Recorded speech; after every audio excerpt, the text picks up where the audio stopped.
gente vai explicar sobre história e hoje a gente vai falar sobre memória individual e coletiva.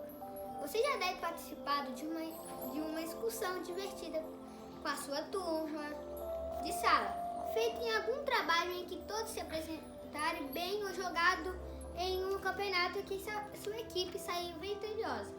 São memórias agradáveis que de certo modo constroem o sentimento de fazer parte de um grupo, no caso a sua turma de sala. A sua memória ajuda a construir a história, que é formada por um conjunto de memórias de pessoas envolvidas. Mas é importante saber que a memória de cada pessoa é diferente da de outra. Ou seja, o mesmo evento pode ter gerado lembranças diferentes para cada um dos envolvidos.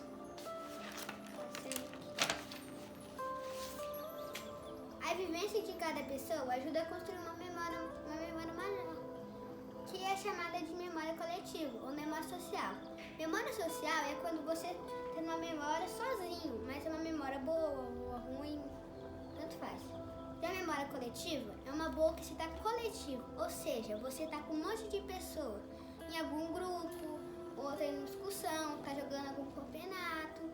Isso quer dizer que uma pessoa tem memórias que não são só dela, pois ela teve uma experiência coletiva e todos compartilham dessa lembrança. Por exemplo, a memória coletiva é construída em um bairro, onde as pessoas têm uma vida em comum no espaço, passando pelas mesmas ruas, comprando nos mesmos lugares, passeando na mesma praça, faz com que essas pessoas construam uma história do bairro por meio de memórias comuns. Comprar pão em uma determinada padaria pode se tornar um hábito comum entre os moradores do mesmo bairro, que construirão uma memória sobre o pão, o local, os funcionários e até sobre o proprietário da padaria. Não são apenas as pessoas e os bairros que possuem memórias. Os estados e os países também possuem um conjunto de acontecimentos que formam as memórias. Os países constroem sua memória nacional por meio de memórias coletivas, mitos, fundadores, documentos, relatos, datas comemorativas, que vão dando sentido à existência daquela comunidade.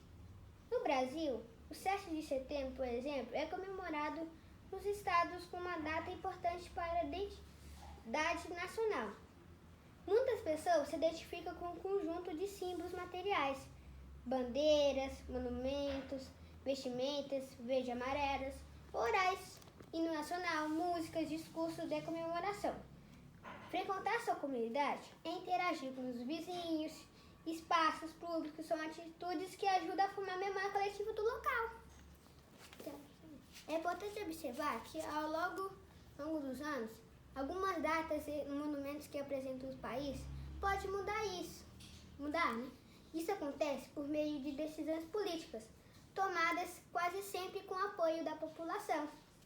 Se um novo acontecimento passa a fazer sentido para a comunidade, ele pode entrar para o calendário de festividades daquela nação.